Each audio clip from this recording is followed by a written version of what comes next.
हरे कृष्ण प्रभु जी। मैं यहाँ शंकर विश्वकर्मा आपको क्लास 9 हमारे आसपास के पदार्थ का नोट्स बताने जा रहा हूँ। ठीक है, देखिए, एंजॉय कीजिए। विश्व में प्रत्येक वस्तु जिस सामग्री से बनी होती है उसे पदार्थ कहते हैं। यानी कि आपके आस पास जितना भी ये सब हम लोग है, ये सब का सब मेरा पदार्थ होता है। ठीक है, यानी कि आपके बगल में कुर्सी टेबल जितना भी है, कुछ भी है, वो सब का सब पदार्थ ही कहलाता है। आपको जो जो भी चीज़ नज़र आ रहा है वो सब पदार्थ है। जो नज़र भी नहीं आ रहा है, जैसे कि हवा, वो भी आपका पदार्थ ही है।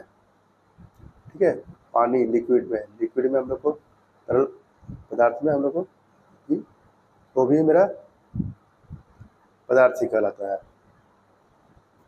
ठीक है, अब हम लोग को पता होना चाहिए कि पदार्थ ऐसा भी होना चाहिए कि हम लोग पदार्थ कोई ऐसा चीज़ है कि जो पदार्थ नहीं होता है, तो इसके बारे में हम लोग भी आगे पढ़ेंगे। ठीक है, अगला हम लोग को है, जिस हवा में हम श्वास लेते हैं, जो भोजन हम खाते हैं, पत्थर, बादल, तारे, पौधे एवं पशु, पानी की एक बूंद या रेत का एक कण, सभी क्या है? पदार्थ है। ठीक है, ये सारा चीज़ हम लोग को पदार्थ होता है। ये सब तो हम लोग कुछ कुछ लिखे हुए हैं, ऐसा आप बहुत सारा लिख सकते हैं अपने से भी है। क्वेश्चन हम लोग को है, पदार्थ को परिभाषित करें। ठीक है, पदार्थ को परिभाषित करें। तो पदार्थ वह है जो स्थान घेरती है तथा जिसमें कुछ द्रव्यमान होता है। ठीक है, जो स्थान घेरती है, जैसे कि एक कलम है। ठीक है, ये तो एक क्या कर रही है, यहाँ से आता है कैसे हम लोग को स्थान घेर रही है। फिर इसको उठा कर देखिए, इसमें कुछ न कुछ द्रव्यमान होगा। ठीक है, तो इसी को हम लोग को ऐसा ऐसा जहाँ गुण होता है जिसमें, वो सब का सब पदार्थ कहलाता है। ठीक है, भारत के प्राचीन दार्शनिकों ने पदार्थ को 5 मूल तत्वों में वर्गीकृत किया है, जिसे पंच तत्व कहा जाता है। ठीक है, हम लोग जानते हैं कि हमारे प्राचीन भारत में बहुत सारे दार्शनिक आए थे। उन्होंने कहा था कि हमारा शरीर हो गया और बहुत सारा चीज़ है जो 5 तत्व से मिलकर बना है। ये पांच तत्व है आपका वायु, पृथ्वी, अग्नि, जल और आकाश। इन्हीं पंच तत्वों में सभी वस्तुएं बनी है, चाहे वो सजीव हो या निर्जीव हो। ठीक है, वायु हम लोग को जितनी जो सांस ले रहा है, हवा जा रहा है हमारा अंदर में, वो हो गया। पृथ्वी यानी कि मिट्टी, हमारा जितना भी मांस हो गया, हड्डी हो गया, इस सब का सब पृथ्वी के रूप में आता है। अग्नि, जिससे हमको ऊर्जा मिलता है शरीर के अंदर में। जल तो आप जान ही रहे, पानी, ये हो गया।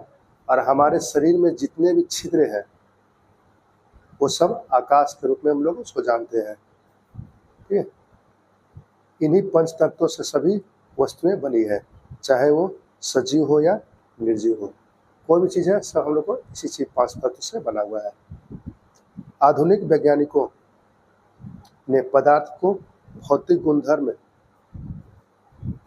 एवं रासायनिक प्रकृति के आधार पर 2 प्रकार से वर्गीकृत किया है।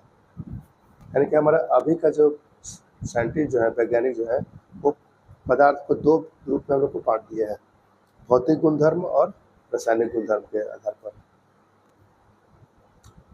फिर हम लोग आते हैं, पदार्थ का भौतिक स्वरूप क्या क्या है। देखिए, यहाँ पर क्वेश्चन सब लिखे हैं और स्टार देके जो लिखे हैं वो आपका मेन पॉइंट्स है।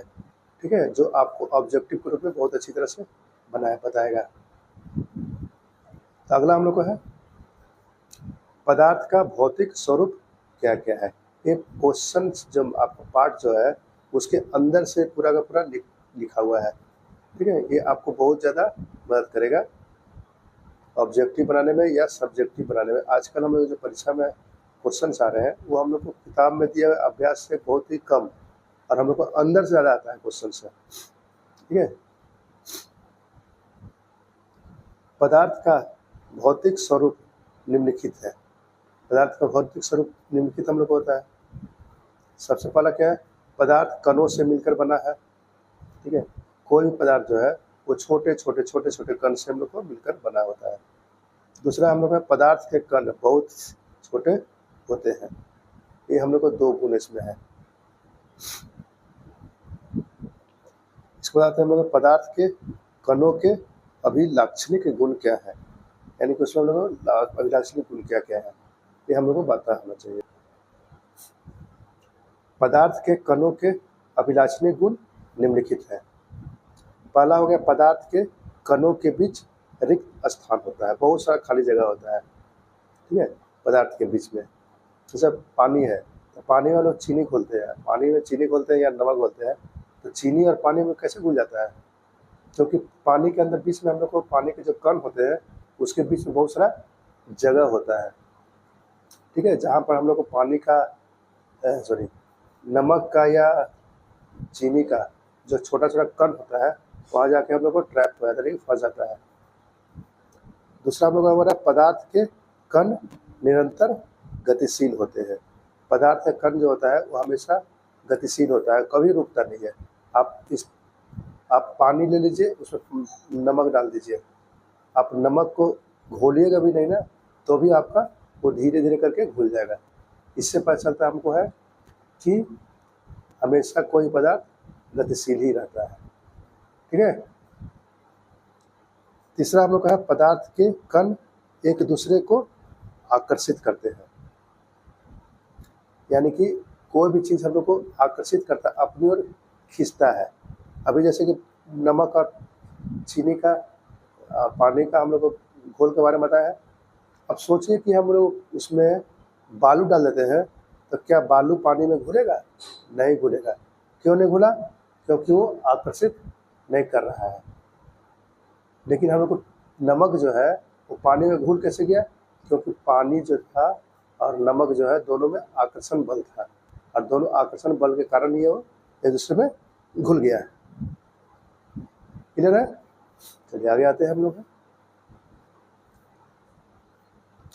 विसरण क्या है? ठीक है। 2 विभिन्न पदार्थों के कणों का स्वतः मिलना विसरण कहलाता है। ठीक है। यानी कि जो 2 पदार्थ जो है उसका कण जो है अपने आप मिल जाता है, हमको मिलाने की जरूरत नहीं है, अपने आप मिल जाता है, उसको हम लोग विसरण बोलते हैं।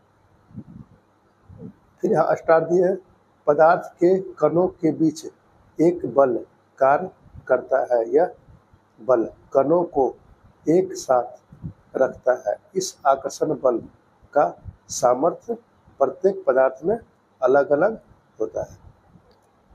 ठीक है।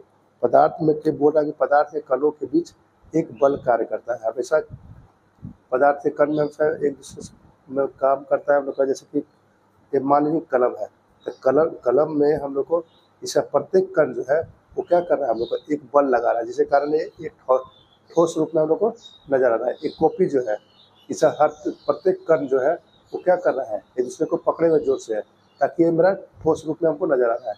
पानी में भी वही होता है। ठीक है। जल में भी हम लोग को वही होता है कि उसका हर कण जो है सो एक दूसरे को ठोस के अपेक्षा तो बहुत कम होता है, लेकिन पकड़े रखता है, आकर्षित करते रहता है। ठीक है। और यही बोला जा रहा है कि इस आकर्षण बल का सामर्थ्य यानी कि उसका क्षमता जो होता है प्रत्येक पदार्थ में अलग अलग होता है।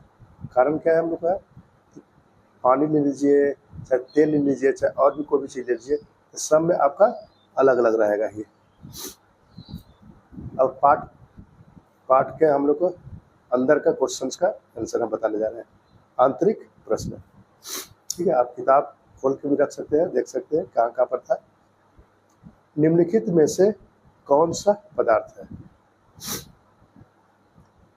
तो यहाँ पर हम लोग को दिया हुआ क्वेश्चन से आप किताब में देख सकते हैं। कुर्सी हो गया, वायु, स्नेह, गंध, घृणा, बादाम, विचार, शीत, नींबू पानी, इत्र की सुगंध।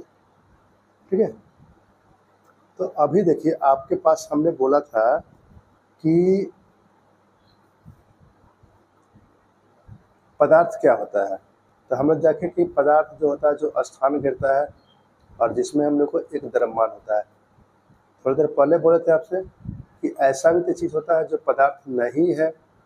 ठीक है, तो पदार्थ नहीं है तो ऐसा कैसे कौन कौन सा हो गया, क्योंकि हर चीज़ का एक जोड़ा बनता है। ठीक है, लड़का लड़की, दिन रात, ठीक है, सुबह शाम, ये हर चीज़ का एक जोड़ा बना हुआ है। तो हम लोग को पदार्थ का भी जोड़ा बना हुआ है, पदार्थ है तो पदार्थ नहीं भी है। तो अब सोचिए कि पदार्थ क्या नहीं हो सकता है। स्नेह, प्यार, आपने खाना खाया है उसका स्वाद, स्वाद एक पदार्थ नहीं है क्योंकि वो द्रव्यमान नहीं होता है उसमें हम लोग है, वो स्थान नहीं घेरता है। ठीक है, आपका सोच, किसी के प्रति आपका सोच, थॉट, ये सब पदार्थ नहीं होता है। ठीक है, तो हम लोग इसी क्वेश्चन पर हम लोग को यहाँ पर दिया हुआ है कि देखिए कि क्या क्या होता है। कुर्सी पदार्थ है क्योंकि स्थान भी घेरता है और इसमें हम लोग को इसका द्रव्यमान भी होता है।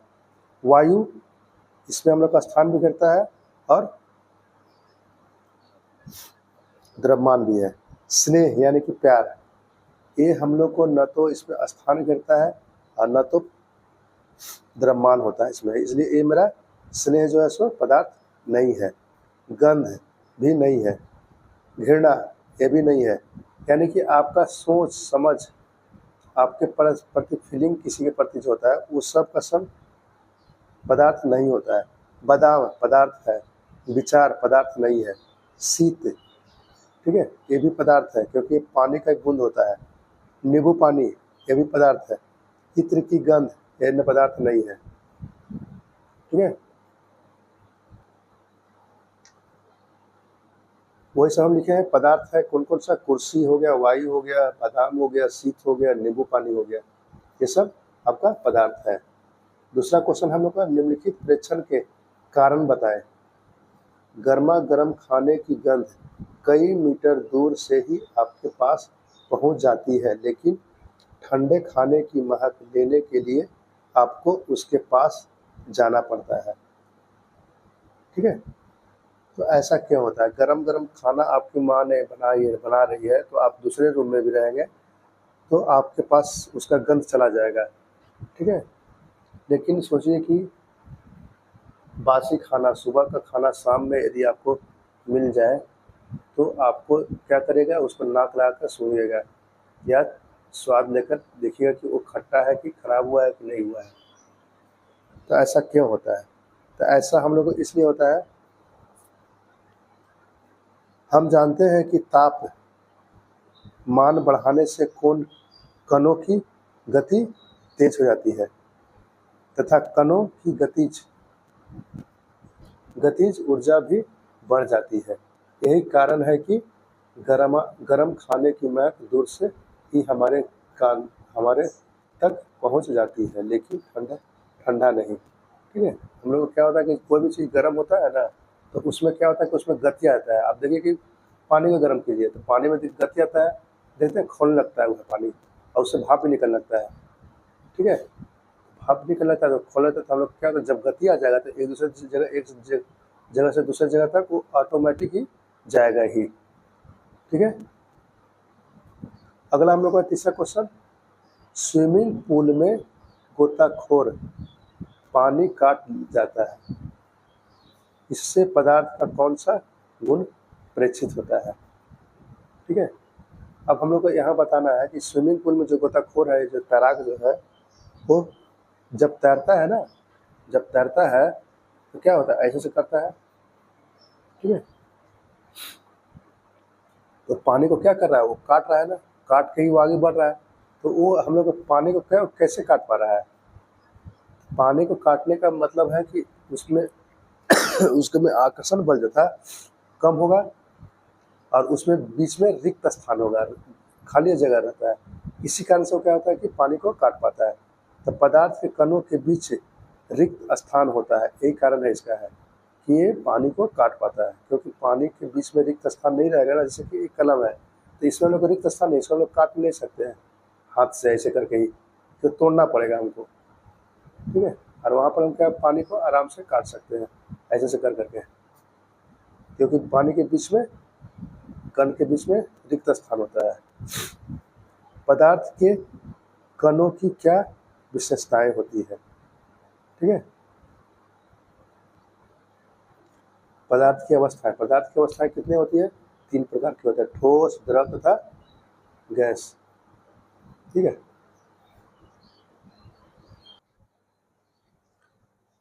ठोस अवस्था, ठोस का एक निश्चित आकार, स्पष्ट सीमाएं तथा स्थिर आयतन एवं नगण्य संपीड़ितता होती है, ठीक है। ठोस जैसे कि एक कलम ही है, तो ये आपका ठोस है, इसमें क्या है, एक निश्चित आकार है ऐसे करके है।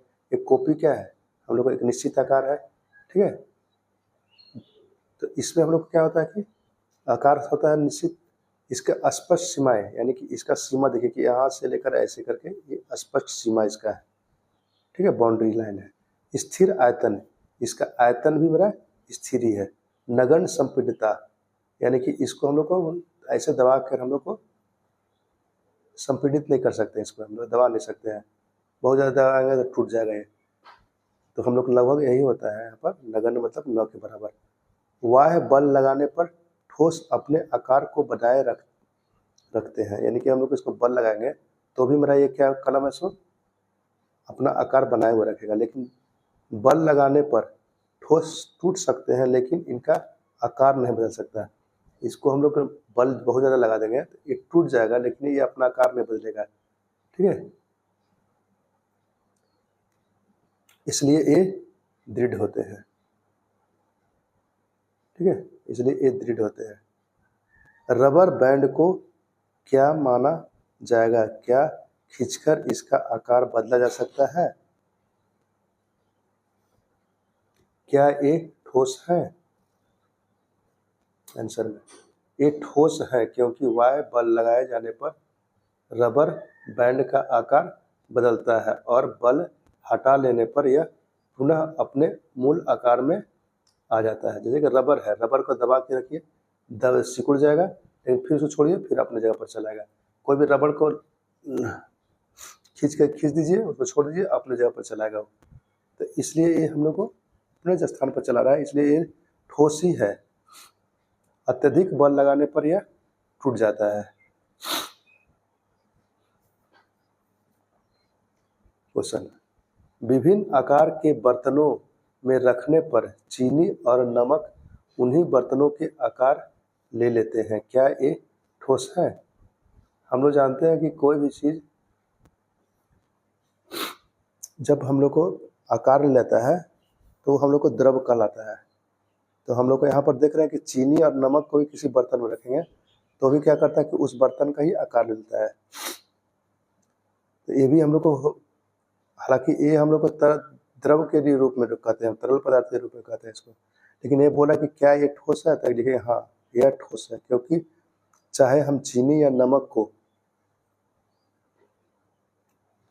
अपने हाथ में ले या किसी प्लेट या जार में रखें, इसके क्रिस्टलों के आकार नहीं बदलते हैं। इसका क्रिस्टल यानी कि जो दाना होता है वो कभी बदलता नहीं है, ठीक है, वो बहुत छोटा छोटा होता है, इसलिए हम लोग लगता है कि वो किसी चीज़ का बर्तन का आकार ले लिया है, लेकिन उसका क्रिस्टल जो है यानी कि कण जो है वो कभी बदलता नहीं है। अगला हम लोग का स्पंज क्या है, यह ठोस है लेकिन फिर भी इसका संपीड़न संभव है, यानी कि इसको दबा सकते हैं हम लोग। क्यों, यह ठोस है क्योंकि स्पंज में बहुत छोटे छोटे छिद्र होते हैं। स्पंज देखे ना है बर्तन धोने के लिए, या फिर गद्दा को गाड़ी में सीट होता है वो सब होता है स्पंज का ही बना होता है, ठीक है। तो वो क्या होता है, जैसे कि हम गद्दा बैठते हैं तो क्या होता है वो दब जाता है, जब फिर उठेंगे तो हम लोग को फिर अपने जगह पर ना आ जाएगा, ठीक है। तो उसका होता क्यों है, स्पंज को आप दबाइए तो उस दब जाएगा और छोड़िए तो फिर अपने जगह पर, क्योंकि उसके छोटा छोटा छिद्र होता है और उसमें हवा भर रहता है। दबाने क्या होता है, क्यों हवा निकल जाता है बाहर और फिर पुनः आ जाएगा वैसा ही। जिनमें वायु का समावेश होता है, यानी कि उसमें अंदर भरा होता है। जब हम इसे दबाते हैं तो वायु बाहर निकलती है, जिससे इसका संपीड़न संभव होता है। ठीक है, संपीड़न मतलब होता है सिकुड़ना। द्रव अवस्था, द्रव का आकार नहीं लेकिन आयतन निश्चित होता है। जिस बर्तन में इन्हें रखा जाता है उसी का ये आकार ले लेते हैं। द्रव्यों में बहाव होता है और इनका आकार बदलता है, इसलिए ये दृढ़ नहीं लेकिन तरल होते हैं। तरल का मतलब होता है ये बहता है। ठीक है, और द्रव को यानी कि तरल पदार्थ को हम लोग कभी भी किसी बर्तन में रख दे, चाहे जिस चीज में रख दे, वो उसी का आकार लेता है, इसलिए हम लोग इसको दृढ़ नहीं बोलते हैं। अगला हम लोग को है स्टार्ट दिया हुआ है, ठोस और द्रव का विसरण द्रव्यों में संभव है। ठीक है, ठोस और द्रव का विसरण जो होता है द्रव्यों में संभव है, यानी कि इसको हम लोग मिला सकते हैं। उसमें हम लोग है ठोस को भी द्रव मिला सकते हैं और द्रव को भी द्रव मिला सकते हैं। जैसे कि ठोस चीनी हो गया और द्रव हो गया पानी। ठीक है, उसको हम लोग मिला सकते हैं आराम से। ठीक है, फिर द्रव और द्रव को भी मिला सकते हैं हम लोग है। ठीक है, कोई भी लिक्विड ले लीजिए, एक लिक्विड को दूसरे लिक्विड में, यानी कि एक लिक्विड एक तरल पदार्थ को दूसरे तरल पदार्थ में आप मिला सकते हैं। जैसे कि आप दूध और जल पानी को मिला सकते हैं आप, तो दूध भी मेरा क्या है, तरल पदार्थ है, और पानी भी तरल पदार्थ ही है। ठीक है, अगला हम लोग को है ठोस और द्रव का विसरण द्रव्यों में संभव है। ठीक है, आगे हम लोग देखते हैं, वातावरण की गैस से विसरित होकर जल में घुल जाती है। एक गैस से ऑक्सीजन एवं कार्बन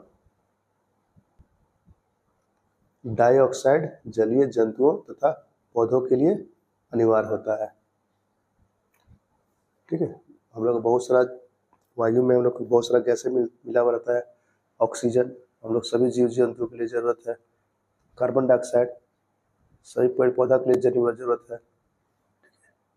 जलीय जंतुओं के लिए भी हम लोग को ऑक्सीजन की जरूरत होता है, जो कि थोड़ा आंशिक रूप में हम लोग को जल के अंदर हम लोग को घुला हुआ रहता है ऑक्सीजन, जिससे जलीय जंतु आराम से अपना जीवन निर्वाह करते हैं। अगला हम लोग का स्टार में, द्रव में ठोस, द्रव और गैस तीनों का विसरण संभव है। द्रव में एक ऐसा चीज है कि ठोस भी उसमें घुल जाता है, द्रव भी घुल जाता है और गैस भी उसमें हम लोग घुल जाता है। अभी बताया था थोड़ी देर पहले, जैसे कि चीनी को पानी में घोल दीजिए, घुल जाएगा। दूध को पानी में घोल दीजिए, घुल जाएगा। गैस यानी कि ऑक्सीजन जो होता है वो भी मेरा पानी में जल में घुल सकता है आराम से। ठीक है, आप जल में घुलता है, इसी कारण से तो हम लोग को क्या कहता है कि जलीय जंतु जो होता है पानी के अंदर रहते हुए भी ऑक्सीजन लेके अपना जीवन निर्वाह करते थे। ठीक है, द्रव्यों की अपेक्षा ठोसों की अपेक्षा द्रव्यों में विसरण की दर अधिक होती है। ठीक है, यानी कि ठोस में जो होता है विसरण कम होता है और द्रव में अधिक होता है। ऐसा इसलिए है क्योंकि द्रव अवस्था में पदार्थ के कण स्वतंत्र रूप से गति करते हैं।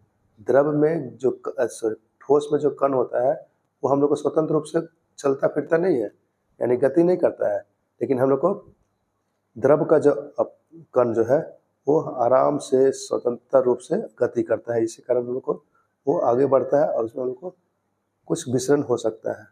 और ठोस की अपेक्षा द्रव के कणों में रिक्त स्थान अधिक होता है, और इसमें रिक्त स्थान भी मेरा अधिक होता है। किसमें? द्रव में।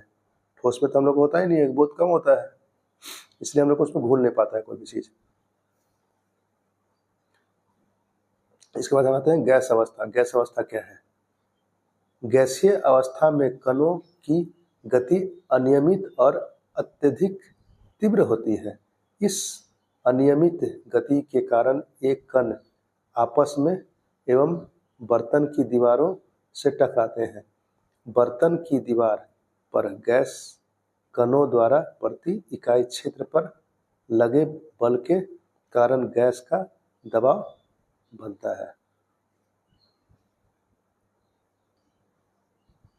यहाँ बोल रहा है कि गैसीय अवस्था में कणों की गति जो होता है अनियमित होता है, यानी कि वो कभी बढ़ सकता है, कभी घट सकता है, और वो अत्यधिक तीव्र भी होता है, यानी बहुत तेज भी जो है। अनियमित गति के कारण एक कण आपस में एवं बर्तन की दीवारों से टकराता रहता है, यानी कि उसको इतना गति उसमें है कि अपने अपने भी टकराते रहता है उसका कण। गैस का जो कण जो है ना, 2-3 कण जो भी हम लोग को है, ढेर सारा कण, वो आपस में टकराता है और जिस बर्तन में रख दीजिए वहाँ भी टकराते रहता है वो है। इसी में बोला जा रहा है कि बर्तन की दीवार पर गैस कणों द्वारा प्रति इकाई क्षेत्र पर लगे बल के कारण गैस का दबाव बनता है। इसी कारण से क्या होता है कि उसमें हम लोग गैस का दबाव बन जाता है। अगला हम लोग है, घरों में खाना बनाने में उपयोग की जाने वाली द्रवीकृत पेट्रोलियम गैस यानी कि एलपीजी के सिलेंडर में संपीड़ित गैस होती है। जो हम लोग घर में खाना बनता है ना सिलेंडर में, उसमें जो गैस जो होता है वो द्रवीकृत होता है, यानी कि द्रव के रूप में होता है, पेट्रोलियम गैस होता है। इसको एलपीजी बोलते हैं, मगर लिक्विड पेट्रोलियम गैस बोलते हैं। जो कि संपीड़ित होता है, यानी कि गैस एक होता है ब्यूटेन, उसको क्या कर देता है, सिकुड़ा देता है, बहुत दबाव डाल के उसको सिकुड़ा के हम लोग को गैस में भर देते हैं, जो कि लिक्विड रूप में होता है। ठीक है, और उसमें आग लगाइए, फिर वो गैस के रूप में परिवर्तित होता है। यहाँ पर लोग फुल फॉर्म लिख दिए इसका, हम विस्तृत रूप एलपीजी यानी कि लिक्विड पेट्रोलियम गैस, हिंदी में बोलते हैं द्रवीकृत पेट्रोलियम गैस। सीएनजी, सीएनजी को क्या बोलते हैं, कंप्रेसिव नेचुरल गैस। ठीक है, यानी कि संपीड़ित प्राकृतिक गैस हो गया। अगला हम लोग का संपीड़ितता, काफी अधिक होने के कारण गैस के अत्यधिक आयतन को एक कम आयतन वाले सिलेंडर में संपीड़ित किया जा सकता है एवं आसानी से एक स्थान से दूसरे स्थान तक भेजा जा सकता है। ठीक है, संपीड़ित हम लोग क्या हो गया, सिकुड़ाना, किसी चीज़ को सिकुड़ा कर। जैसे गैस में कण जो होता है, एक कण यहाँ है तो एक कण यहाँ है, एक कण यहाँ है, यहाँ, तो इसको क्या कर दबाव डालते हैं, और दबाव डाल के हम लोग इसको, हम लोग हाथ से नहीं डालते हैं, ये हम लोग प्रकृति मशीन होता है, इससे हम लोग को दबाव डालते हैं, और दबाव डाल के उसको क्या करते हैं कि लिक्विड रूप में कन्वर्ट करते हैं, यानी कि तरल पदार्थ में उसको कन्वर्ट कर देते हैं। और तरल पदार्थ में कन्वर्ट करके मैंने परिवर्तित करके उसको हम लोग सिलेंडर में भर देते हैं। ठीक है, जब आप सिलेंडर को ऐसे हिलाएगा ना तो आपको लगेगा पानी की जैसा छलछलाता रहता है वह।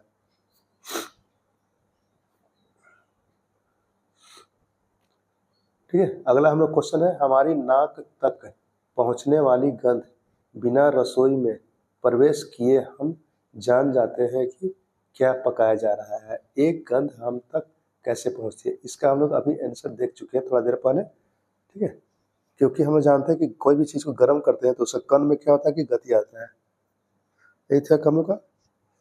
और गति आने के कारण वो एक जगह से दूसरी जगह आसानी से जाना लगता है। कणों की तेज गति और अत्यधिक रिक्त स्थानों के कारण गैसों के अन्य गैसों में विसरण बहुत तीव्रता से होता है। यही कारण है कि खाने की गंध के कण वायु में मिल जाते हैं और रसोई से फैलकर हम तक पहुंच जाते हैं। ठीक है, इसके बाद हम आते हैं आंतरिक प्रश्न, यानी किताब के अंदर आपको जो क्वेश्चन दिया हुआ है उसका हम लोग देखने जा रहे हैं। परिभाषा हम लोग को है, किसी तत्व के द्रव्यमान प्रति इकाई आयतन को घनत्व कहते हैं, यानी घनापन, कितना हम लोग कोई भी चीज घना है वही हम लोग को घनत्व कहलाता है।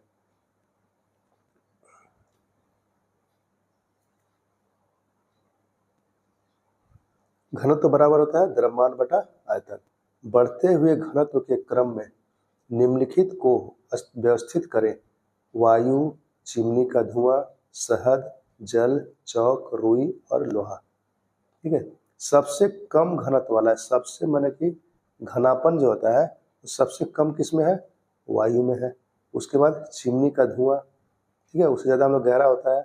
उसके बाद हम लोग को उससे ज़्यादा गहरा होता है जल, उससे ज़्यादा हम लोग को शहद, उसके बाद रुई, उसके बाद हम लोग हो गया चौक। सबसे ज़्यादा हम लोग को घनत्व जो होता है सो लोहा में होता है। ठीक है, घनत्व के मामले में आप ऐसे बोल सकते हैं कि सबसे कम जो होता है सो गैस में होता है, उसके बाद हम लोग को लिक्विड में यानी कि तरल पदार्थ उससे ज़्यादा होता है, और उससे ज़्यादा सबसे ज़्यादा हम लोग को ठोस में होता है यानी कि सॉलिड में होता है। दूसरा क्वेश्चन है, पदार्थ की विभिन्न अवस्थाओं के गुणों में होने वाला अंतर को सारणीबद्ध कीजिए। पदार्थ के 3 मुख्य अवस्थाएं कौन कौन सा है? ठोस, द्रव, गैस। इनमें अंतर क्या है? ठोस का आकार तथा आयतन निश्चित होता है। दूसरा, हम लोग को द्रवों का आयतन निश्चित होता है लेकिन आकार बदलता रहता है। आकार बदलता है तभी तो हम जानते हैं कि हम लोग गिलास में रख रहे हैं जल को, कि कटोरा में रख रहे हैं या बाल्टी में रख रहे हैं, तो हम लोग को बदलते रहता है उसका आकार। गैस का आकार तथा आयतन दोनों ही निश्चित नहीं होता है। ये हम लोग को तीनों का अंतर है अवस्था में। अगला क्वेश्चन से हम लोग को है, निम्नलिखित पर टिप्पणी कीजिए। हम लोग को टिप्पणी करने के लिए है दृढ़ता पर, संपीड़ितता पर, तरलता पर, बर्तन में गैस का भरना, आकार, गतिज ऊर्जा एवं घनत्व।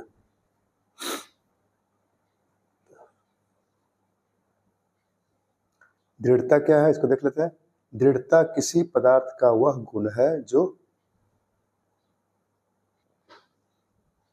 उसे बल लगाने पर अपना आकार बनाए रखता है। यानी कि हम लोग बल लगाएंगे भी ना ठोस में तो वो अपना आकार को बदलता नहीं है, इसलिए वो क्या होता है? दृढ़ होता है। ठोस पदार्थ में दृढ़ता अधिक होती है जबकि तरल और गैसों में यह गुण कम होता है।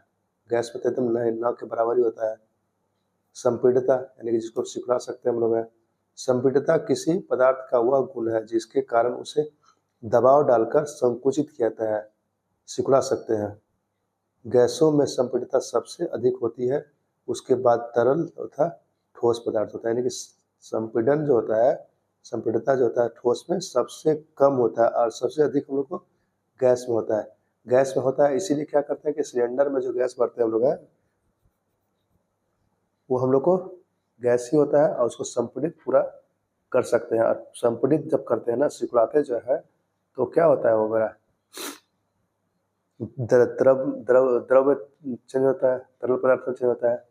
आप ऐसे भी समझ सकते हैं, आप जल को लीजिए, पानी को लीजिए, उसको फ्रिज में डाल दीजिए, फ्रिज में रख दीजिए। आप फ्रिज में रखने से क्या होगा, आपका पानी जो था वो सिकुड़ कर क्या बन जाता है?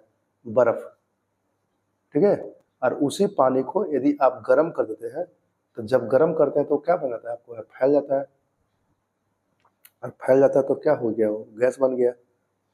सिंपल सही चीज हम लोग का है। या गैस को दबा डालिएगा, ठंडा कीजिएगा तो फिर क्या होगा? सिकुड़ के जल बन जाएगा।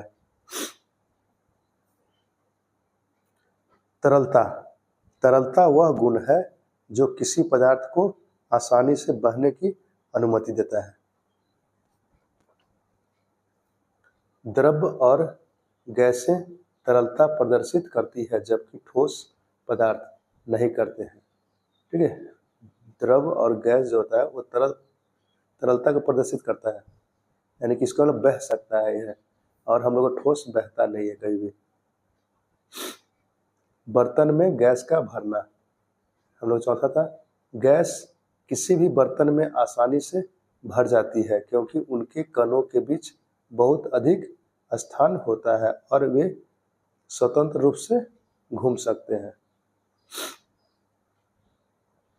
ठीक है, इसलिए हम लोग गैस को बर्तन में आसानी से भर लेते हैं। आकार, गैसों का कोई निश्चित आकार नहीं होता है, वे जिस बर्तन में रखी जाती है उसी का वो आकार ले लेती है।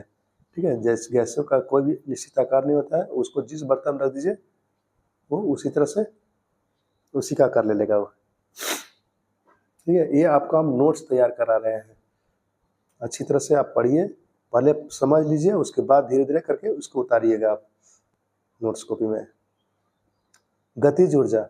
गतिज ऊर्जा किसी वस्तु की गति के कारण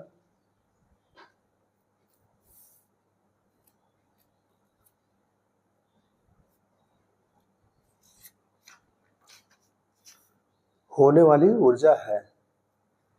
गैसों के कण लगातार गतिमान रहते हैं, इसलिए उनकी गतिज ऊर्जा अधिक होती है। ठीक है, जैसे कि आपको एक चीज समझ लीजिए इसको। जैसे कि आपने पानी को डेगची में रखा और चूल्हा पर चढ़ा दिया, गैस पर चढ़ा दिया, और वो क्या हुआ कि पानी जो है वो धीरे धीरे गर्म हो रहा है। धीरे धीरे गर्म हो रहा है यानी कि उसमें हम लोग को उससे कण में गति आ रहा है। ठीक है, और कण में जब गति आता है, जब ज़्यादा हिलता है ना, तो उसमें कण के गति आने के कारण वो धीरे धीरे गर्म होने लगता है। आप सिंपल सा दौड़ के देखिए, आप धीरे धीरे आपका शरीर गर्म होने लगेगा। तो क्यों हो रहा था? क्योंकि आप में गति आ गया था। ठीक है, तो गति लाकर हम लोग किसी वस्तु में ताप बढ़ा सकते हैं, तो उसी को हम लोग बोलते हैं गतिज ऊर्जा। घनत्व। घनत्व किसी पदार्थ का द्रव्यमान और उसके आयतन का अनुपात होता है। गैसों का घनत्व तरल और ठोस पदार्थों की तुलना में कम होता है। अब अगला हम लोग क्वेश्चन से कारण बताएं। गैस पूरी तरह उस बर्तन को भर देती है जिसमें उसे रखते हैं। ठीक है, कैसे, क्यों भर देती है? आंसर है इसका, क्योंकि गैस के अणु बहुत तेजी से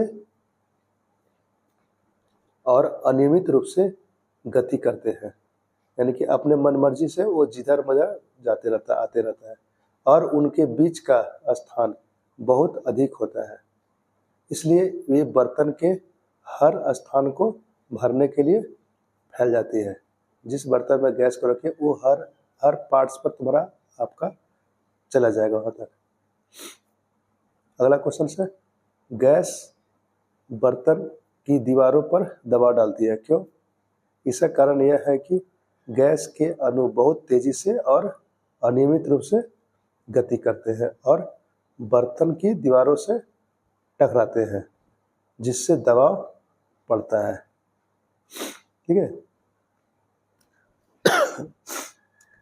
लकड़ी की मेज ठोस कहलाती है, इसका कारण क्या है? इसका कारण है क्योंकि इसमें इसके कण बहुत पास पास होते हैं, यानी कि ठोस का कोई भी कण होता है वो पास पास होता है, बहुत नज़दीक नज़दीक होता है, और उनके बीच मजबूत आकर्षण बल होता है, जिससे इसका आकार और आयतन निश्चित होता है। ठोस पदार्थों का यही गुण है। ठीक है, यही कारण है कि वो ठोस पदार्थ है, क्योंकि उसके बीच के जो कण जो होता है वो बहुत ही कम होता है, बहुत कम, इसी कारण उस पर आकर्षण बल बहुत ज़्यादा होता है। हवा में हम आसानी से अपना हाथ चला सकते हैं, लेकिन एक ठोस लकड़ी के टुकड़े में हाथ चलाने के लिए हमें कराटे में दक्ष होना पड़ेगा, यानी कि लकड़ी को हम लोग तोड़ना है तो कराटा के लिए हमें बहुत मजबूत करना पड़ेगा हाथ को, तब हम लोग उसको कहीं तोड़ सकते हैं।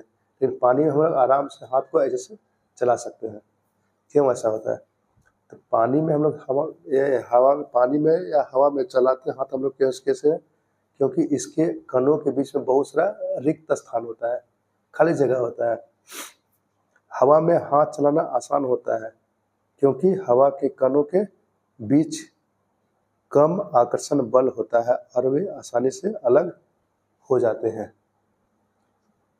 लेकिन लकड़ी के कण बहुत पास होते हैं और उनके बीच मजबूत आकर्षण बल होता है, इसलिए लकड़ी में हाथ चलाना मुश्किल होता है। अगला हम लोग का है, सामान्यतः ठोस पदार्थों की अपेक्षा द्रव्यों का घनत्व कम होता है, लेकिन अपने बर्फ के टुकड़े को जल में तैरते हुए देखा होगा। पता लगाइए ऐसा क्यों होता है। ठीक है, हम लोग जानते हैं कि ठोस पदार्थ जो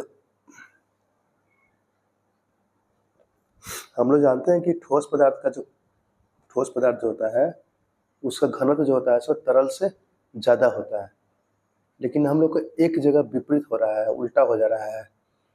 बर्फ मेरा ठोस है और जल जो है यानी पानी जो है सो लिक्विड है, यानी कि तरल पदार्थ है।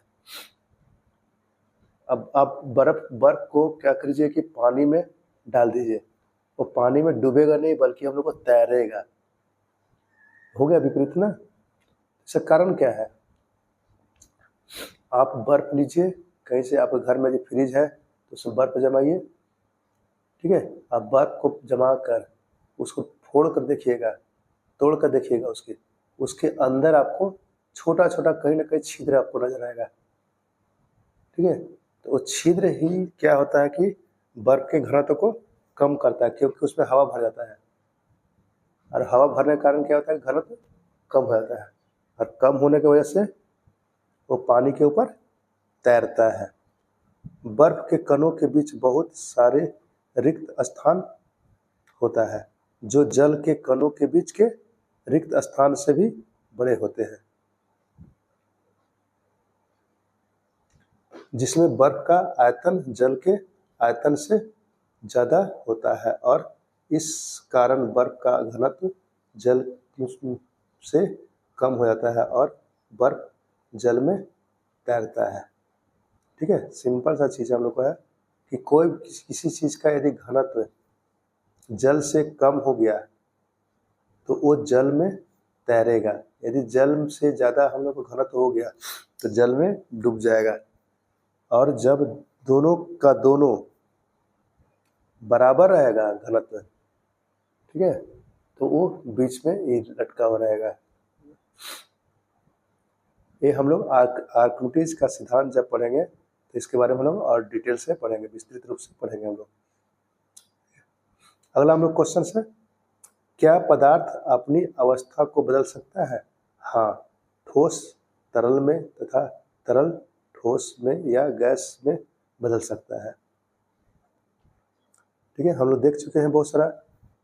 जल को ही देख लीजिए, जल आपका तरल पदार्थ है, उसको हम लोग ठंडा कर दीजिए, उसको वो ठोस में बदल जाएगा। उसको गर्म कर दीजिए, गैस में बदल जाएगा, ठीक है। भाप को ठंडा कर दीजिए, तरल यानी पानी में बदल जाएगा। तो इस तरह करके हम लोग उसके अवस्था को बदल सकते हैं। प्रश्न है, अवस्था बदलने के दौरान पदार्थ के अंदर क्या क्या होता है?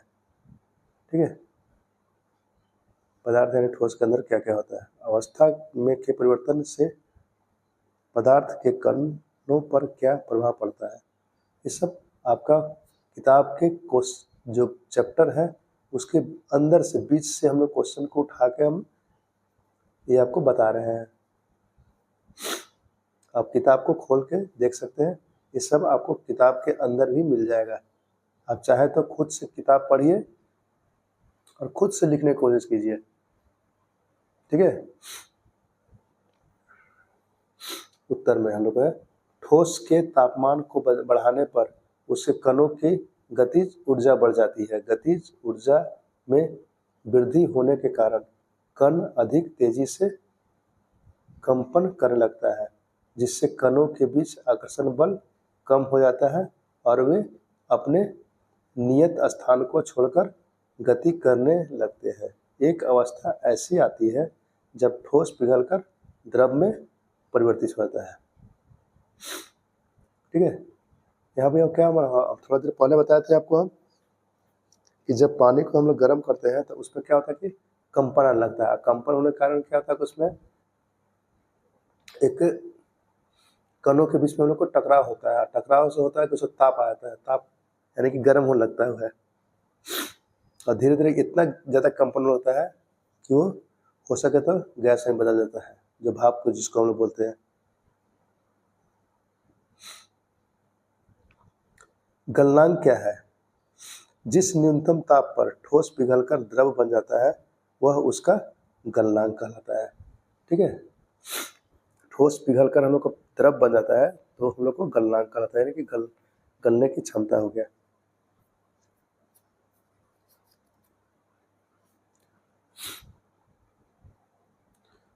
किसी ठोस का गलनांक उसके कणों के बीच के आकर्षण बल के सामर्थ्य को दर्शाता है, ठीक है। बर्फ का गलनांक बराबर हो गया क्या, 273.15 हो गया, केल्विन हो गया। बर्फ का गलनांक होता है, इसको याद कर लीजिएगा, 273.115। जल का क्वथनांक क्या होता है, यानी कि क्वथनांक मतलब होता है उबलने या गैस में बदलना। 373.15 केल्विन हो गया इसका, ठीक है। ये सब ऑब्जेक्टिव में क्वेश्चन आएगा आपका वस्तुनिष्ठ प्रश्न के रूप में। किसी ठोस के गलने की प्रक्रिया में तापमान समान रहता है, ऐसे में उसमें ऊर्जा कहा जाती है। यह उसमें ऊर्जा ठोस द्वारा अवशोषित कर लेती है, ठीक है। यानी कि जब वो ठोस जो था गलने की प्रक्रिया होता है उसमें, तो उसमें जो ऊष्मा जो होता है वो हम लोग को कहा जाता है, तो बोला जाता है कि वो ठोस में ही हम लोग को अवशोषित हो जाता है, यानी कि उसमें समाहित हो जाता है। प्रसुप्त ऊष्मा क्या है, वायुमंडलीय दाब पर 1 kg ठोस को उसके गलनांक पर द्रव में बदलने के लिए जितनी उसमें ऊर्जा की आवश्यकता होती है उसे संगलन की प्रसुप्त ऊष्मा कहते हैं, ठीक है। अगला हम लोग को है 0 डिग्री सेल्सियस यानी कि 273 केल्विन। 0 डिग्री सेल्सियस को 273 केल्विन बोलते हैं। सेल्सियस हो गया, 1 केल्विन हो गया। पर जल के कणों की ऊर्जा उसी तापमान पर बर्फ के कणों की ऊर्जा से अधिक होती है, ठीक है। कोई द्रव किस प्रकार गैस में बदलना शुरू हो जाता है, वो कोई भी द्रव जो है वो गैस में बदलना शुरू कैसे होता है। हम लोग अभी बताए थे थोड़ा देर पहले कि जब हम लोग जल को गर्म करते हैं तो उसके कण के बीच में क्या होता है, अधिक तेजी से गति होने लगता है। वही हम लोग देखिए यहाँ पर लिखे हैं, जब हम जल में उसमें ऊर्जा देते हैं यानी कि आग पर चढ़ा देते हैं तो क्या होता है, तो कण अधिक तेजी से गति करते हैं। एक निश्चित तापमान पर पहुंचकर कणों में इतनी ऊर्जा आ जाती है कि वे परस्पर आकर्षण बल को तोड़कर स्वतंत्र हो जाते हैं। इस तापमान पर द्रव गैस में बदलना शुरू होता है, ठीक है। जो जल के बीच में जो आकर्षण बल बना हुआ था, जिसे कारण एक दूसरे से मिला हुआ था और तरल रूप में था, वो आकर्षण बल हम लोग को जब हम लोग उसमें ऊष्मा देते हैं, हीट देते हैं, तो क्या होता है कि वो आकर्षण बल टूट जाता है। और वो टूट जाता है तो क्या होता है कि वो अलग अलग हो जाता है, ठीक है। जैसे कि आप जाड़े के दिन में रजाई के अंदर है तो आप में और रजाई के बीच में एक आकर्षण बल है लग रहा है, जिसे कारण आप उसके अंदर में बैठे हुए हैं। लेकिन सोच लीजिए कि यदि बहुत ज़्यादा गर्मी आ गया, आपको तापमान बढ़ गया, तो आप क्या करिएगा, उसको अपने से रजाई को अलग कर दीजिएगा। और अलग करने के वजह से ये होगा क्या कि आपका और रजाई के बीच में आकर्षण जो बल था खत्म हो गया, ठीक है। अब उसको आप रजाई को बाहर फेंक दीजिएगा, हटा दीजिएगा। तो यहाँ पर भी हम लोग को होता है आकर्षण बल, जो तरल पदार्थ के बीच में जो कण के बीच में था वो आकर्षण बल खत्म हो गया था। इसके बाद हम लोग आते हैं क्वथनांक, उबलने वाला, बॉइलिंग पॉइंट जिसे बोलते हैं, क्या है। वायुमंडलीय दाब पर वह तापमान जिस पर द्रव उबलने लगता है उसे क्वथनांक कहते हैं, ठीक है।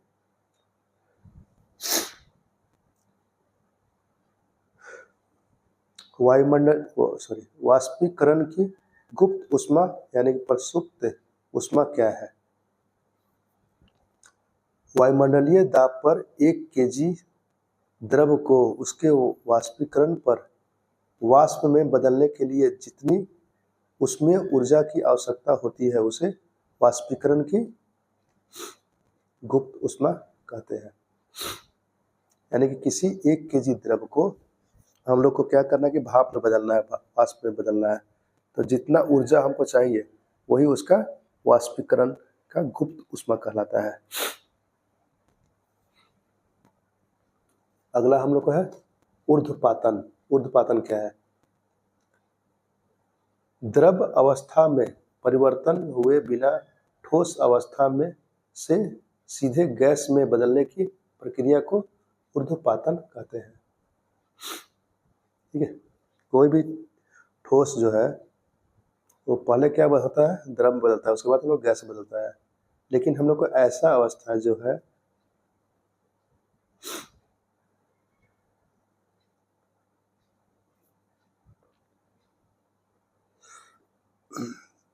कि वो जो ठोस जो है वो बिना द्रव में बदले ही डायरेक्ट हम लोग को गैस में बदलता है। तो वो होता है क्या? मेरा ठोस कार्बन डाइऑक्साइड। उदाहरण में हम लोग का क्या है? ठोस कार्बन डाइऑक्साइड या कपूर। कपूर कभी आप जलाइए, कपूर क्या रहता है? ठोस रहता है। वो जलाइए आप उसको, वो लिक्विड में नहीं चेंज होगा, तरल में चेंज नहीं होगा, बल्कि डायरेक्ट गैस में कन्वर्ट हो जाता है। तो इसी को बोलते हैं हम लोग ऊर्ध्वपातन। निक्षेपण, गैस से सीधे ठोस बनने की प्रक्रिया को निक्षेपण कहते हैं। गैस जो होता है वो सीधे ठोस बनता है। जैसे यहाँ पर था क्या? ठोस मेरा गैस डायरेक्ट बन रहा था। अब यहाँ पर क्या है? गैस जो है सो सीधे मेरा ठोस बन रहा है। तो इसको बोलते हैं हम लोग निक्षेपण कहते हैं। दाब के बढ़ने और तापमान घटने से गैस द्रव में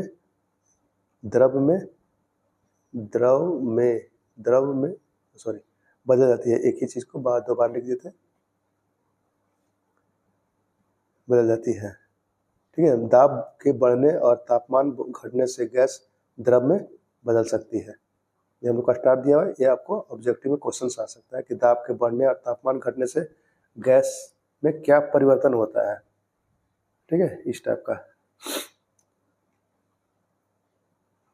शुष्क बर्फ क्या है? जब वायुमंडलीय दाब का माप 1 एटमॉस्फेयर है तो ठोस कार्बन डाइऑक्साइड द्रव अवस्था में आए बिना सीधे गैस में परिवर्तित हो जाती है। इसलिए ठोस कार्बन डाइऑक्साइड को शुष्क बर्फ कहते हैं। यानी कि यहाँ पर भी कार्बन डाइऑक्साइड जो है वो हम लोग को तरल में नहीं बदलता है, बल्कि ठोस से डायरेक्ट वो गैस में बदलता है। इसी को बोलते हैं। अब कुछ से मेन पॉइंट्स है, आपको इसको अच्छी तरह से याद कर लीजिएगा। ऑब्जेक्टिव में यानी कि वस्तुनिष्ठ प्रश्न में आपको बहुत ज़्यादा फायदा करेगा। ठोस से द्रव में बदलना के क्या बोलते हैं? संलग्न, संगलन बोलते हैं। ठोस से द्रव में बदलना, ठीक है, उसको हम लोग संगलन बोलते हैं, यानी कि गलने की क्षमता। द्रव से ठोस में बदलना क्या बोलते हैं? जमना। ठीक है, द्रव से, जैसे कि पानी जो है सो आपको बर्फ में जम गया, उसको हम बोलते हैं क्या? जमना।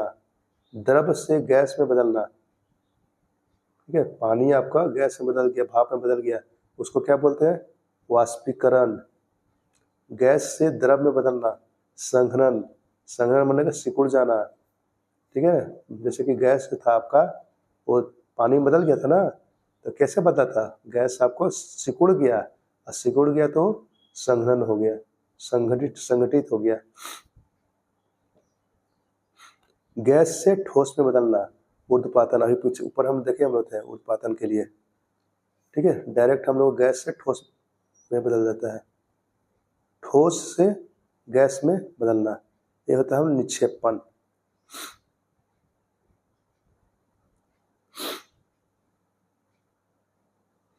इसको कहते हैं आंतरिक प्रश्न। आंतरिक प्रश्न क्या होगा? पहला होगा निम्नलिखित तापमान को सेल्सियस में बदलें। 300 केल्विन को हम लोग को सेल्सियस बदलना है, 573 केल्विन को बदलना भी हमको सेल्सियस में। इसमें कुछ करना नहीं आपको है, डायरेक्ट क्या करिएगा? 300 केल्विन है, इसको 273 से घटा दीजिएगा। सब में आपको 273 घटाना है सेल्सियस से बदलने के लिए, तो यह होगा 27 डिग्री सेल्सियस हो गया। 573 को 573 में से 273 घटा दीजिए, वो सेल्सियस में बदल गया, 300 डिग्री सेल्सियस हो गया। ठीक है, कुछ करने की जरूरत नहीं है हमको सेल्सियस से बदलने के लिए, बस इसको 273 से घटा देंगे। और सेल्सियस से केल्विन में करने के लिए क्या करेंगे हम लोग? जोड़ देंगे, 273 को जोड़ देंगे। निम्नलिखित तापमान पर जल की भौतिक अवस्था क्या होगी? 250 डिग्री सेल्सियस पर क्या होगा, 100 डिग्री सेल्सियस पर क्या होगा। तो 250 डिग्री पर आपका जो होता है ना जल का, वो अवस्था क्या होता है, वो भाप बन जाता है, भाप बना रहता है। और 100 डिग्री सेल्सियस पे क्या होता है, वो उबलते रहता है। इसलिए हम लोग अवस्था बोला था कि क्या होता है, ये भाप अवस्था में होगा, ये उबलने का अवस्था होगा। अगला हम लोग का है, किसी भी पदार्थ की अवस्था परिवर्तन के दौरान तापमान स्थिर क्यों रहता है।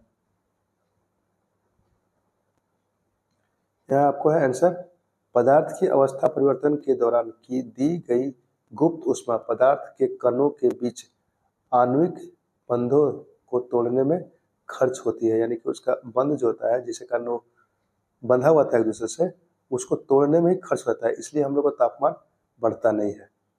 ठीक है, अगला हम लोग का कुछ परिभाषा है। वाष्पीकरण क्या है। ठीक है, तो वाष्पीकरण क्वथनांक से कम तापमान पर द्रव के वाष्प में परिवर्तन होने की प्रक्रिया को वाष्पीकरण कहते हैं। एटमॉस्फेयर गैसीय दाब के मापन का मात्रक होता है। गैसीय दाब का जो मापन होता है उसका एसआई मात्रक एटमॉस्फेयर है। ठीक है, इसको शॉर्ट फॉर्म में एटीएम बोलते हैं।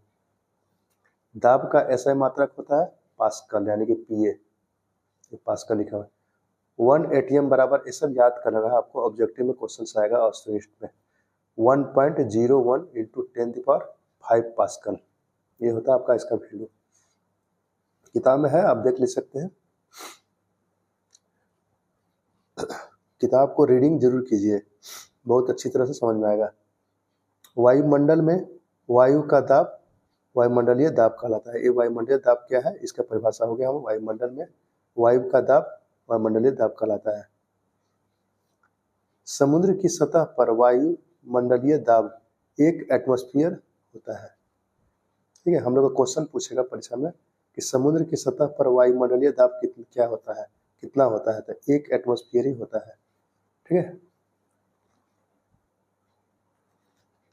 सामान्य दाब क्या है। समुद्र की सतह पर वायुमंडलीय दाब 1 एटमॉस्फेयर एटीएम होता है और इसे सामान्य दाब कहा जाता है। ये सब थोड़ा छोटा छोटा परिभाषा है, इसको याद कर लेना है लिख के। वाष्पीकरण को प्रभावित करने वाले कारक कौन कौन से हैं। तो वाष्पीकरण को प्रभावित करने वाले कारक निम्नलिखित हैं। कौन कौन सा है, सतह क्षेत्र बढ़ने पर, यानी कि सतह का क्षेत्र यदि बढ़ा देते हैं यहाँ पे, तो वाष्पीकरण की दर क्षमता बढ़ जाता है। जैसे कपड़ा है, कपड़ा को आप मोड़कर सुखाइए और एक फैला कर सुखा दीजिए कपड़ा, तो जहाँ पर आप कपड़े को ज़्यादा फैला कर सुखाइएगा ना, वो जल्दी से आपका कपड़ा सूख जाएगा। ठीक है, और वो मोड़ कर सुखाने से हम लोगों को कपड़ा जल्दी नहीं सूखता। यानी कि सतह के क्षेत्र बढ़ाने से क्या होता है कि वाष्पीकरण की दर ज़्यादा होता है, और वाष्पीकरण ज़्यादा होगा तो कपड़ा जल्दी सूखेगा। तापमान में वृद्धि, ठीक है, उसी तरह से हम लोग को तापमान में वृद्धि करके भी हम लोग कपड़ा को सुखा सकते हैं। यदि आप घर के अंदर में आप कपड़ा सुखाएं या फिर आप धूप में सुखाएं, तो आपको कहाँ सूखेगा जल्दी, धूप में सूखेगा ही। क्यों, क्योंकि वहाँ तापमान अधिक होता है। आर्द्रता में कमी, ठीक है, तो आर्द्रता में कमी यदि आप करते हैं तो भी आपका वाष्पीकरण की दर ज़्यादा होगा। जैसे कि बरसात का दिन है, तो बरसात के दिन में आपका कोई भी कपड़े हो जो है वो जल्दी नहीं सूखता है। ठीक है, तो काम क्या होता है कि वहाँ पर हम लोग को आर्द्रता को कम कर देते हैं।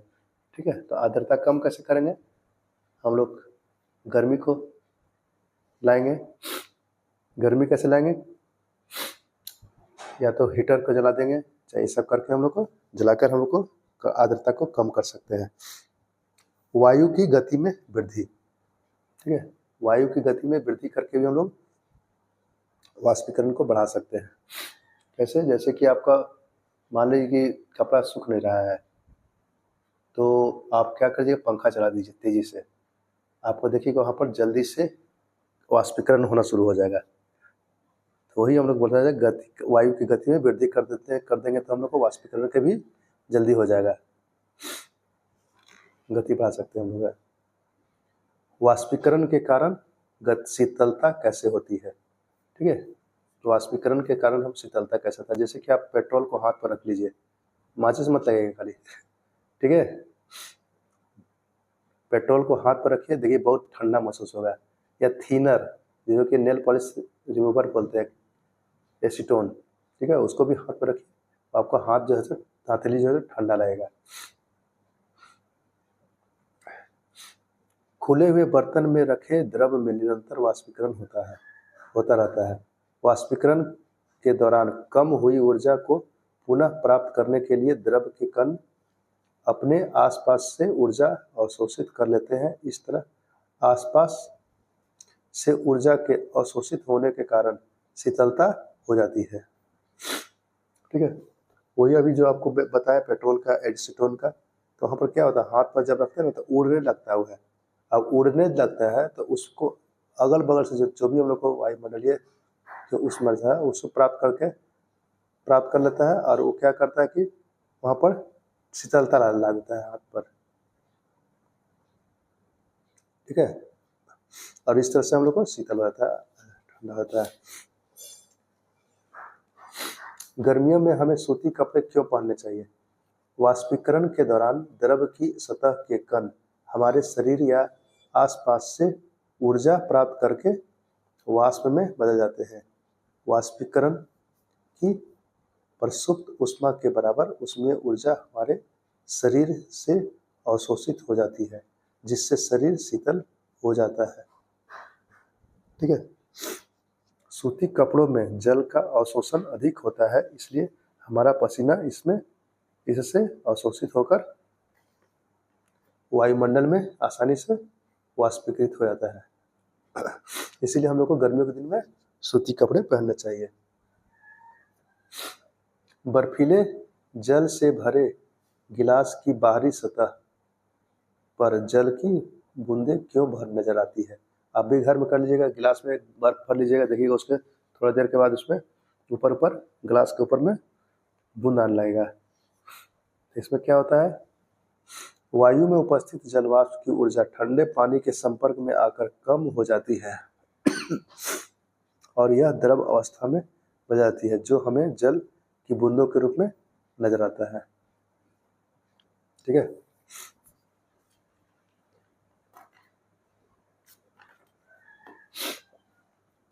आंतरिक प्रश्न है, गर्म शुष्क दिन में कूलर अधिक ठंडा क्यों करता है। तो गर्म और शुष्क वातावरण में जल का अधिक वाष्पीकरण होने के कारण अधिक गुप्त ऊष्मा का अवशोषण होता है। अधिक गुप्त ऊष्मा के अवशोषण होने के कारण कूलर का जल ठंडा हो जाता है, जिससे कूलर अधिक ठंडा करता है। ठीक है, अधिक ठंडा करता है। छोटा छोटा क्वेश्चन है, आपको याद कर लेना, आसान हो जाएगा। गर्मियों में घड़े का जल ठंडा क्यों होता है। गर्मियों में जल का वाष्पीकरण अधिक होता है। वाष्पीकरण के दौरान कम हुई ऊर्जा को पुनः प्राप्त करने के लिए जल के कण घड़े की सतह से ऊर्जा अवशोषित करने लगते हैं, यानी कि ऊर्जा को लेना शुरू करता है। इसी प्रकार घड़े के जल में शीतलता आ जाती है।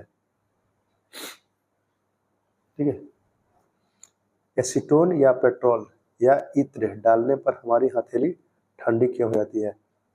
जब एसीटोन या पेट्रोल या इत्र को अपनी हथेली पर गिराते हैं तो इसके कण हमारी हथेली या उसके आसपास से ऊर्जा प्राप्त कर लेते हैं और वाष्पीकृत हो जाते हैं, जिससे हथेली पर शीतलता महसूस होती है। 4 में है, कप की अपेक्षा प्लेट से हम गर्म दूध या चाय जल्दी क्यों पी लेते हैं। हम जानते हैं कोई चीज़ को फैला देते हैं तो उसमें वाष्पीकरण अधिक होता है, इसीलिए ठंडा होता है। कप में छोटा जगह था तो हम लोगों को दूध या चाय जल्दी गर्म नहीं होता है, ठंडा नहीं होता है। कप की अपेक्षा प्लेट की सतह का क्षेत्रफल बढ़ने से वाष्पीकरण की दर बढ़ जाती है, जिसके कारण चाय या दूध जल्दी ठंडे हो जाते हैं और हम उसे आसानी से तथा जल्दी पी सकते हैं। अगला क्वेश्चन से हम लोग को है, गर्मियों में हमें किस तरह के कपड़े पहनने चाहिए?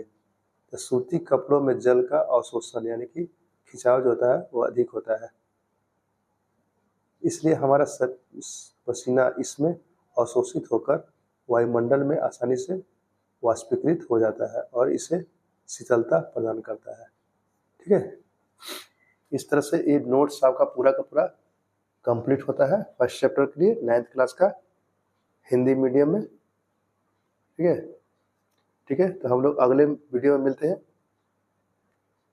और कुछ नए चैप्टर के साथ। तब तक के लिए जय सिया राम।